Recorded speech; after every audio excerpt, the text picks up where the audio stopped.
देखिए, one rank one pension का बड़ा सिंपल सा डेफिनेशन है।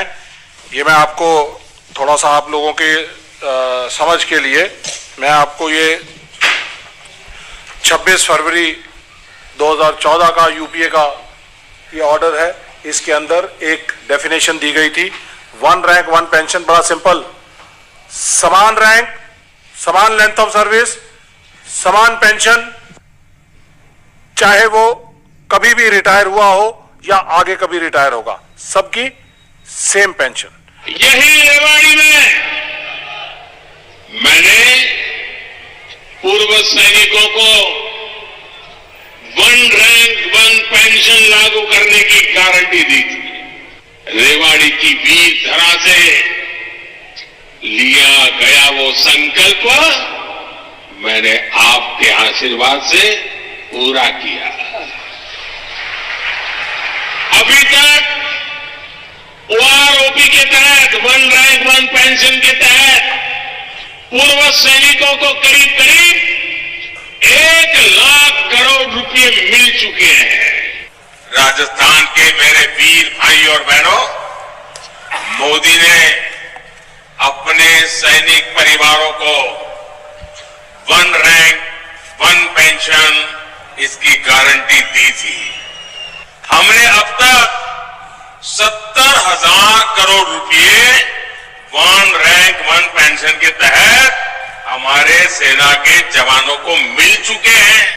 जब मैंने हिसाब लगाया तो फौज को वन रैंक वन पेंशन का पैसा अगर देना है तो 12,000 करोड़ रुपया चाहिए। 12,000 करोड़। ये फौज के जवानों के साथ धोखा है कि नहीं है?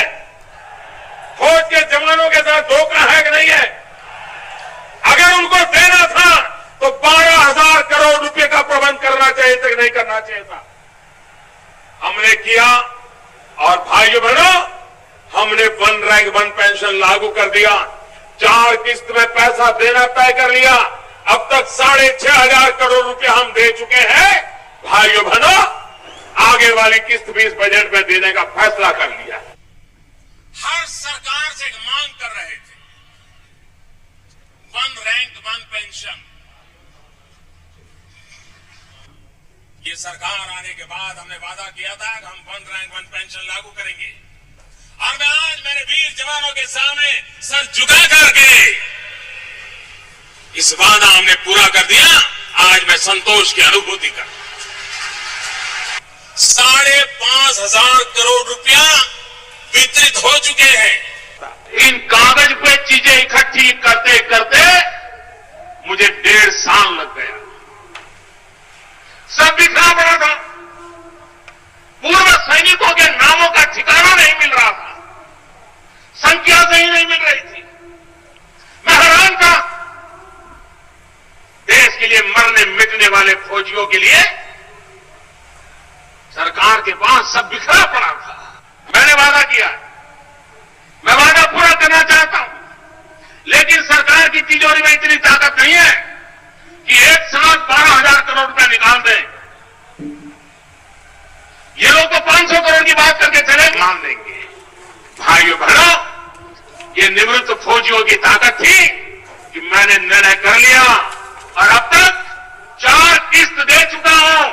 10,700 करोड़ रुपया उनके खाते में जमा हो गए हैं और बाकी किस्त भी पहुंचने वाला है। ऐसा ही एक संकल्प मैंने आपके सामने किया था वन रैंक वन पेंशन को लेकर के, कि वन रैंक वन पेंशन न सिर्फ लागू हो चुका है बल्कि अब तक 35,000 करोड़ रुपए हमारी सरकार द्वारा वितरित किए जा चुके हैं। इकोनॉमी किस तरह से ग्रो होती है मोदी साहब ने सिखा दिया है सबको। इस हिसाब से मेरे ख्याल से 5 ट्रिलियन की बात करते हैं, ये हो सकता है 15-20 ट्रिलियन तक हो सकता है 1 साल के अंदर पहुंच जाएंगे। यह है मेरे मोदी साहब का, मेरे प्रधानमंत्री जी का सच या झूठ, यह फैसला आपको करना है। यह ग्राफ मैं आपको बताना चाहूंगा कि 2014 के अंदर जब हमने वन रैंक वन पेंशन की लड़ाई लड़ रहे थे तो पूरा मसौदा तैयार किया गया। टोटल खर्चा इसके ऊपर 8,300 करोड़ रुपए आना था। 2015 इसको इंप्लीमेंट किया गया मोदी सरकार द्वारा, तो इसके बहुत सारे पहलू जो है वो हटा दिए गए और 5,300 करोड़ टोटल आउटले जो है वो पास किया गया। उसके बाद 2017 में, 18 में, 19 में ये बढ़कर 2019 में बढ़कर ये तब तक टोटल सिर्फ 17,000 करोड़ के आसपास होना चाहिए था। और OROP 2 आने के बाद ये ज्यादा से ज्यादा 23,000 करोड़ रुपया होना चाहिए था। ये मेरी प्रेजेंटेशन नहीं है, मिनिस्ट्री ऑफ डिफेंस की 23 दिसंबर 2022 की प्रेजेंटेशन है, जिसके अंदर कहा गया 23,000 crore one rank one pension के लिए निर्धारित है आज तक। तो साथियों, उसके बाद अक्टूबर 2023 में राजस्थान के चुनावों के अंदर झुंझुनू की रैली के अंदर बताया 70,000 करोड़ रुपया दे चुके हैं। और अभी कुछ दिन पहले रेवाड़ी में रैली हुई थी, तो उस रैली के अंदर बताया 1 लाख करोड़ से ज्यादा दे चुके हैं। मोदी जी, देश को झूठ बोलना बंद करें, देश की सेनाओं के साथ झूठ बोलना बंद करें। आप जुमलों की सरकार चलाते हैं, देश के सैनिक जुमले नहीं ना तो बोलते, ना सुनते और ना समझ सकते। देश के सैनिक अपनी सरहदों के ऊपर अगर यही जुमले देने शुरू कर दे, झूठ बोलने शुरू कर दे, तो ये अग्रेशन और ये सरहदें हम महफूज नहीं कर पाएंगे। मेरे सैनिकों से झूठ बोलना बंद करो।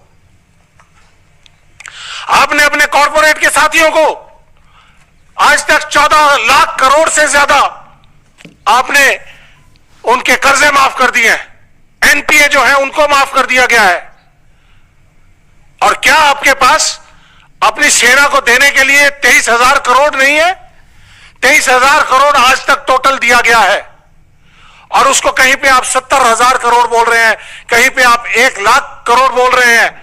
और इस तरह से जिस स्पीड से आप चल रहे हैं, तो शायद हो सकता है कि पूरा का पूरा डिफेंस का जो 6,50,000 करोड़ का जो बजट है, उसके बारे में भी आप ये बात करेंगे 2024 के इलेक्शंस के अंदर कि यह सब कुछ हमने वन रैंक वन पेंशन के अंदर दे दिया है। क्या यह सही है? सवाल पूछना चाहिए आपको पत्रकारों। मोदी जी से सवाल पूछिए, हमसे मत पूछिए कि आप झूठ क्यों बोल रहे हैं। मजाक बना दिया आपने इस वन रैंक वन पेंशन का। इसके साथ साथ आज हमारे पूरे का पूरा जो सैनिक समाज है, पूर्व सैनिक समाज है, नाराज है, क्योंकि वन रैंक वन पेंशन की जिस तरह से इन्होंने OROP 1 के बाद OROP 2 के अंदर विसंगतियां पैदा कर दी हैं। हमारे JCO जवानों को जो 12,500 करोड़ 12,500 रुपया पर मंथ के हिसाब से उनको कम मिल रहा है, उसकी लड़ाई हम जंतर मंतर पे भी लड़ रहे हैं, पूरे देश भर में लड़ रहे हैं। मैं जानना चाहूंगा आपके माध्यम से कि ये 23,000 करोड़ से लेके और जो 1 लाख करोड़ के बीच का जो 77,000 करोड़ का जो डिफरेंस है, आपने किन अपने पूंजीपति साथियों को दिया है? फौजियों को नहीं दिया, फौजी परिवारों को नहीं दिया, वन रैंक वन पेंशन को नहीं दिया, आपने किन अपने पूंजीपति साथियों को दिया है? यह मैं पूछना चाहूंगा आपसे। साथियों, इसके साथ साथ एक और बड़ा मुद्दा जो डिसेबिलिटी पेंशन का है। डिसेबिलिटी पेंशन, जब फौज का सैनिक कहीं लड़ते लड़ते घायल हो जाता है तो उसको दिया जाता है, डिसेबिलिटी के हिसाब से, जितनी डिसेबिलिटी है उसके हिसाब से उसको दिया जाता है। उस डिसेबिलिटी पेंशन के लिए इन्होंने एक नई पेंशन स्कीम लेके आए हैं, जिसके अंदर डिसेबिलिटी को खत्म कर दिया गया है। डिसेबिलिटी पेंशन अब डिसेबिलिटी पेंशन नहीं रही है, इसका नाम दे दिया गया है इम्पेयरमेंट रिलीफ। और इसके अंदर यह कहा है कि ये डिसेबिलिटी पेंशन अब डिसेबिलिटी नहीं है। और ये बोलते हैं जो डिसेबल्ड सोल्जर को जो पेंशन मिलती है उसके लिए उन्होंने लिखा है, this is not a pension and shall cease upon the device of the recipient. अगर सैनिक को पेंशन मिल रही थी, डिसेबिलिटी पेंशन, तो डिसेबिलिटी पेंशन मिलने के बाद अगर उसको उसका देहांत हो जाता है तो उसके परिवार को उसके पूरी पेंशन मिलती रहती थी। फैमिली पेंशन के तौर पे उसको 40% कम किया जाता था। लेकिन आज उसको ये डिसेबिलिटी पेंशन का जो पोर्शन है वो 0 हो जाएगा। मोटी मोटी बात इतनी है कि अगर 100% डिसेबल्ड सोल्जर को 100 रुपीज पेंशन मिलती थी तो 100 रुपीज उसको डिसेबिलिटी पेंशन मिलती, 200 रुपया। और जैसे ही उसका देहांत हुआ तो यह पेंशन 200 रुपए से घट के सिर्फ 50 रुपए मात्र रह जाएगी। 150 रुपए मोदी साहब इस पेंशन से निकालकर अपने पूंजीपति साथियों को देंगे। ये पेंशन पॉलिसी है। यह है मोदी जी का देश प्रेम, सेना का प्रेम, राष्ट्रवाद। पहले ये जो डिसेबिलिटी पेंशन थी इनकम टैक्स के परव्यू से बाहर थी। अब क्योंकि ये डिसेबिलिटी पेंशन ना रह के इंपेयरमेंट रिलीफ है तो ये इनकम टैक्स के दायरे में भी आ गई। तो जो 200 रुपए पेंशन मिलती थी तो उसके ऊपर 30% टैक्स लग के उसको सिर्फ मात्र 140 रुपए मिलेंगे। ये फर्क है। ये जो आंकड़ों का हेर फेर मोदी सरकार कर रही है देश के सैनिकों के साथ, इसका कितना आउटले है? टोटल आउटले सिर्फ 4000 करोड़। मोदी जी 14 लाख करोड़ एनपीए में आप माफ कर सकते हैं अपने सैनिकों को, पूर्व सैनिकों को जिन्होंने लड़ते लड़ते घायल हुए हैं, उनको 4000 करोड़ नहीं दे सकते? उस 4000 करोड़ की लूट करने के लिए आपने नई पेंशन पॉलिसी निकाली है और इसको डिसेबिलिटी पेंशन को खत्म करने का काम किया है। शर्म आती है मुझे आप पे, आपके राष्ट्रवाद पे शर्म आती है, आपके सेना के प्रेम के ऊपर शर्म आती है। आपको कोई अधिकार नहीं कि आप सियाचिन में जाकर, कारगिल में जाकर, दराज में जाकर हमारे सैनिकों के साथ होली और दिवाली मनाएं। नहीं चाहिए ऐसी होली और दिवाली आपके साथ। हमें चाहिए तो सेना के घायल साथियों का सम्मान चाहिए, उनके परिवारों का सम्मान चाहिए। हमें 1 रैंक 1 पेंशन चाहिए। और इसका एक और पहलू, जो डिसेबिलिटी पेंशन्स किसी सैनिक को मिल रही थी उसके खिलाफ मोदी सरकार की मिनिस्ट्री ऑफ डिफेंस उनके खिलाफ सुप्रीम कोर्ट में जा रही है। आर्म्ड फोर्सेस ट्राइब्यूनल्स उन्होंने जो फैसले किए हैं उन फैसलों के, सैनिकों के हक में फैसले किए हैं और उन फैसलों के खिलाफ पीआईएल अभी दायर की गई है। ऐसी ही पीआईएल पहले 2019 में भी दायर की हुई थी। और 2019 के अंदर इलेक्शंस, क्योंकि जनरल इलेक्शंस आ रहे थे, तो उस समय पर मोदी जी ने इसका संज्ञान लेते हुए वो सारे के सारे केसेस सुप्रीम कोर्ट से विड्रॉ कर दिए। आज फिर तकरीबन 3000 के करीब ऐसे केसेस हैं जो डिसेबल्ड सोल्जर्स के आर्म्ड फोर्सेस ट्राइब्यूनल ने उनके हक में फैसले किए हैं और उसके बाद उसके खिलाफ सुप्रीम कोर्ट के अंदर और हाई कोर्ट के अंदर मोदी सरकार जा रही है। सुप्रीम कोर्ट ने कहा है कि जिस मेडिकल कंडीशन के अंदर आप एक सैनिक को सेना में भर्ती करते हो तो रिलीज के टाइम पे उसकी वही मेडिकल कंडीशन होनी चाहिए। उसके तहत अगर उसकी कोई भी मेडिकल कंडीशंस में फर्क होता है तो वो सेना के स्ट्रेस, ट्रेन, लड़ाई और सब चीजों को संज्ञान में लेते हुए वो सैनिक की डिसेबिलिटी मानी जाए। ये कहा है उन्होंने, the supreme court has already ruled that the benefit of doubt is to be given to soldiers disabilities irrespective of manner of exit from service and whether the disabilities have occurred in peace or field। ये supreme court कह रहा है, मैं नहीं कह रहा हूं, supreme court ने माना है। लेकिन मोदी सरकार इसको नहीं मानती है। मोदी सरकार के खिलाफ, मुकुल रोहतगी जी के खिलाफ स्ट्रिक्चर्स भी पास किए गए और कहा गया कि this is causing loss to the state and embarrassment to the government, the supreme court had thereafter passed strictures against MOD for challenging settled pension cases by the AFT Armed Forces Tribunals. आज 2023 के अंदर ऐसे ही 3000 से ज्यादा cases हैं। मोदी सरकार, आपको मैं यहां से आपके माध्यम से कहना चाहूंगा कि इनको तुरंत प्रभाव से वापस किया जाए और सोल्जर्स को सम्मान दिया जाए। आखिर में एक और बड़ा मुद्दा है, जो सोल्जर्स हमारे देश की सेवा करके वापस आते हैं, रिटायर्ड हो जाते हैं, उनको मेडिकल स्कीम है, ex serviceman contributory health scheme, जिसकी जरूरत थी 10,000 करोड़ रुपया। मोदी साहब ने आज तक 2023 और 24 का जो बजट था उसके अंदर इसका सिर्फ 4,700 करोड़ रुपए का प्रोविजन रखा, और 4,700 करोड़ के अंदर हमारे पूर्व सैनिकों के जो मेडिकल कंडीशंस हैं उनका ध्यान नहीं रखा जा सकता। जब आर्म्ड फोर्सेस ने 10,000 करोड़ मांगे थे तो आपने उनको 4,700 करोड़ क्यों दिए? जितने भी एम्पेनल्ड हॉस्पिटल्स हैं वो हमारे पूर्व सैनिकों की मेडिकल फैसिलिटीज नहीं दे पा रहे हैं, उनके 6,000 करोड़ के बिल लंबित हैं, और जब पूर्व सैनिक वहां पर अपनी रख रखाव के लिए, अपनी हेल्थ कंडीशंस के लिए जाता है तो उसको वापस कर दिया जाता है कि अभी सरकार ने पैसे नहीं दिए हैं तो इसलिए आपका इलाज हम नहीं करेंगे। पहले सरकार को बोलिए कि पैसे दें तब हम आपका इलाज करेंगे।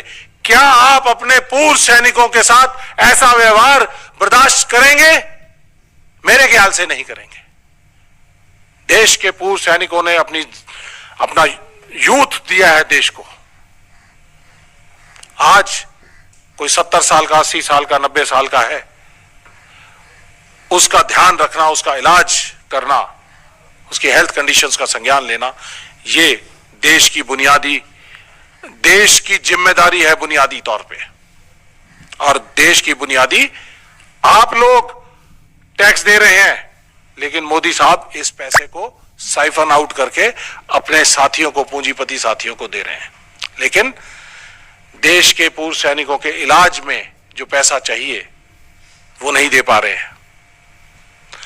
तो इसमें मोदी सरकार से कहना चाहूंगा कि जल्द से जल्द, आपके पास 10-12 दिन बचे हैं, जल्द से जल्द ये 6,000 करोड़ रुपए दीजिए ताकि हमारे पूर्व सैनिकों का इलाज हो सके, हॉस्पिटल्स की लायबिलिटीज को खत्म किया जा सके। और नहीं कर सकते हैं तो आपको सत्ता में बने रहने का कोई अधिकार नहीं है। आप नहीं कर सकते तो कांग्रेस सरकार आने को तैयार है, इंडिया गठबंधन आने को तैयार है। 2024 में आपका जाना तय है और कांग्रेस और इंडिया गठबंधन का आना भी तय है। और मोदी जी, आपको याद दिलाना चाहूंगा, एक संज्ञान के माध्यम से रामधारी सिंह दिनकर जी ने अपनी रचना रश्मि रथी के अंदर कहा था, जब श्री कृष्ण पांडवों के लिए 5 गांव मांगने गए थे कि महाभारत का युद्ध ना, लेकिन दुर्योधन वो भी दे ना सका। मोदी जी, आज पूर्व सैनिक आपसे अपनी सही असली वाली 1 रैंक 1 पेंशन जो यूपीए सरकार ने 26 फरवरी 2014 को दोनों ही लोकसभा और राज्यसभा में पास करवा कर दी थी, हमें वो 1 रैंक 1 पेंशन चाहिए। हमें कोई भी विसंगति 1 रैंक 1 पेंशन की नहीं चाहिए। हमें समान एमएसपी सभी जवान, अफसर और जेसीओ की चाहिए। हमें डिसेबिलिटी पेंशन जो पहले थी वो डिसेबिलिटी पेंशन चाहिए। आपकी ये इंपेयरमेंट रिलीफ नहीं चाहिए। हमें देश के पूर्व सैनिकों के इलाज के लिए जो 10,000 करोड़ रुपए का आउटले था वो पूरा का पूरा चाहिए ताकि उनका इलाज किया जा सके। और अगर नहीं दे पाएंगे तो पूर्व सैनिकों ने और देश की जनता ने फैसला कर लिया है कि आपको 2024 में चलता करेंगे। मैं सिर्फ यही कहूंगा, रामधारी सिंह दिनकर जी की रचना में जैसा उन्होंने कहा था, जब नाश मनुज पर छाता है तो पहले विवेक मर जाता है। दुर्योधन वह भी दे ना सका, आशीष समाज की ले ना सका। मैं ये पैरेलल्स ड्रॉ करना चाहता हूं कि मोदी जी वो भी दे ना सके, आशीष समाज की ले ना सके, उल्टे हरि को बांधने चले, जो था असाध्य उसको साधने चले। जब नाश मनुज पर छाता है तो पहले विवेक मर जाता है। अपना विवेक जगाइए मोदी जी, वरना पूर्व सैनिक समाज 1 करोड़ 16 लाख लोगों का जो परिवार है वो आपको यहां से चलता करने के लिए तैयार है। धन्यवाद। सवाल जी। Thank you very much.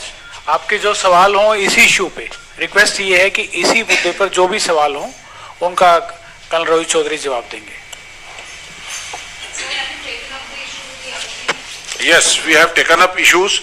हमारी मल्टीपल ऑर्गेनाइजेशंस हैं, इंडियन एक्स सर्विसमैन मूवमेंट ने, मेरे पास अभी लेटर्स यहां नहीं है, लेकिन हमने पूरा अपना 14 पॉइंट का हमने डिमांड्स जो है वो मिनिस्ट्री ऑफ डिफेंस को दिया है। Directorate of ex serviceman welfare DSW, उनके साथ मीटिंग्स हो चुकी हैं, सब बात मान रहे हैं, लेकिन देने को तैयार नहीं है। मिनिस्ट्री ऑफ डिफेंस आगे ले जाती है, सेना बार बार कह रही है। सेना ने ये पॉइंट सितंबर 2023 में जो आर्मी कमांडर्स कॉन्फ्रेंस थी उसके अंदर ये बड़ा पॉइंट था, और भी बहुत सारी चीजें थी, लेकिन ये भी एक पॉइंट था। इसको उन्होंने संज्ञान नहीं लिया, भेजा हुआ है, लेकिन मोदी साहब के पास फुर्सत नहीं है कि सेना के बारे में बात कर सके या सेना को दे सके।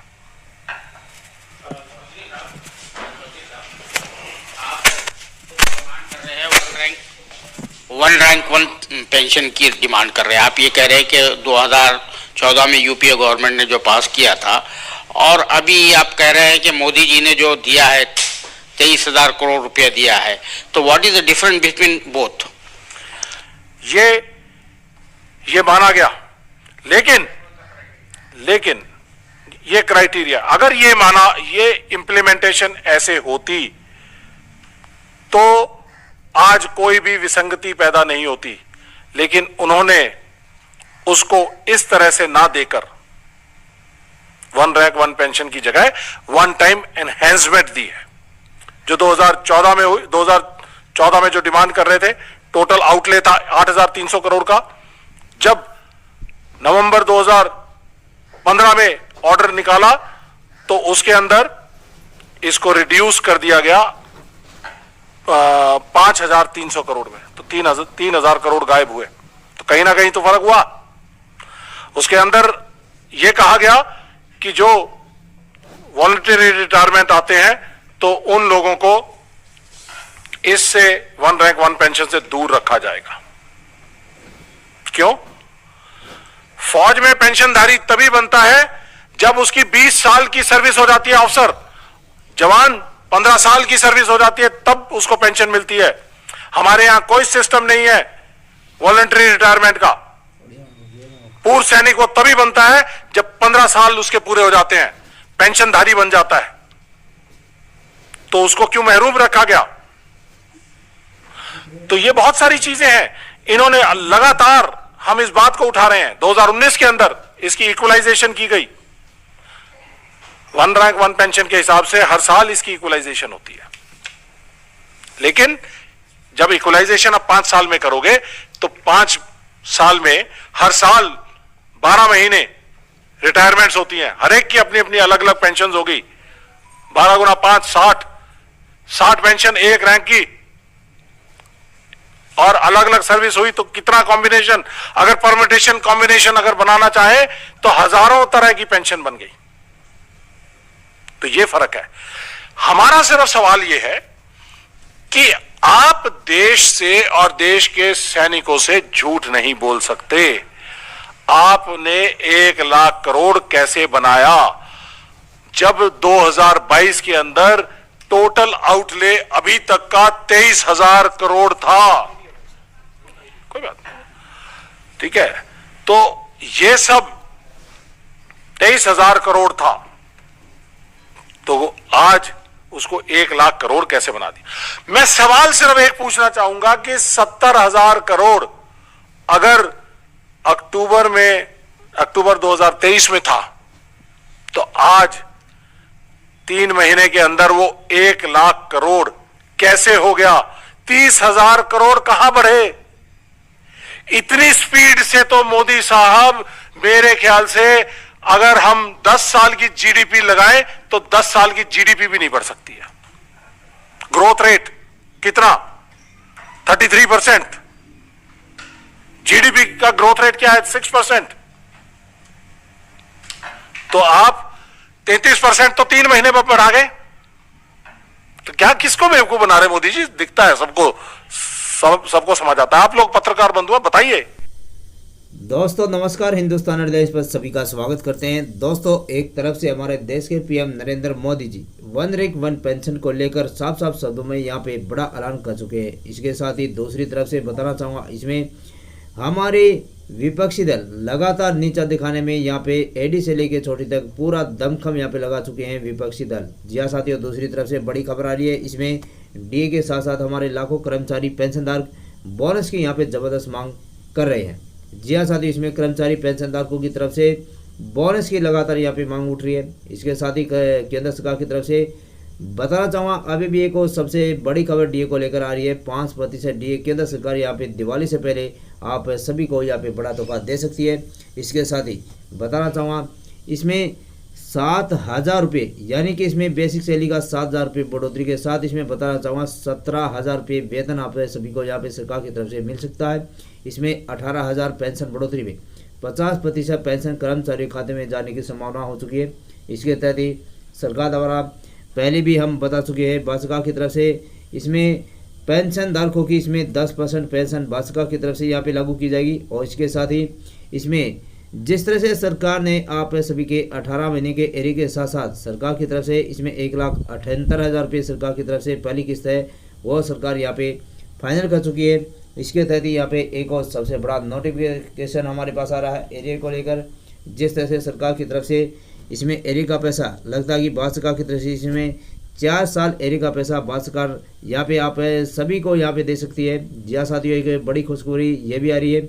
और इसके साथ ही लगातार यहाँ पे विपक्षी दल द्वारा वन रैंक वन पेंशन को लेकर कि इसमें मोदी सरकार पर लगातार आरोप यहाँ पे लगाते यहाँ पे दिखाई दे रहे हैं। इसके तहत इसमें भाजपा की तरफ से इसमें क्लियर हो चुका कि वन रैंक वन पेंशन का पैसा जल्द ही सरकार की तरफ से यहाँ पे ट्रांसफर किया जाएगा। जी हाँ साथियों, इसमें अगली बैठक यहाँ पे सरकार की तरफ से इसमें फाइनल की गई है। इसमें भाजपा की तरफ से इसमें डीए को लेकर भाजपा की तरफ से कोई बड़ा फैसला आ सकता है। इसमें 5% डीए महंगा होता अगर सरकार बढ़ाती है तो इसमें सीधा भाजपा की तरफ से इसमें कर्मचारियों की इसमें बेसिक सैलरी का पैसा है, इसमें एक ज़बरदस्त वृद्धि यहाँ पे देखने को मिलेगी। एरिया का पैसा है ये भी केंद्र सरकार की तरफ से इसमें कई लाखों रुपये यहाँ पे कर्मचारी पैसे के खाते में यहाँ पे जाने की संभावना हो चुकी है। जी हाँ साथियों, इसमें भाजपा की तरफ से ये अभी भी सबसे बड़ी खबर हमारे पास आ रही थी। वीडियो अच्छी लगे तो शेयर करना। जय हिंद, जय भारत।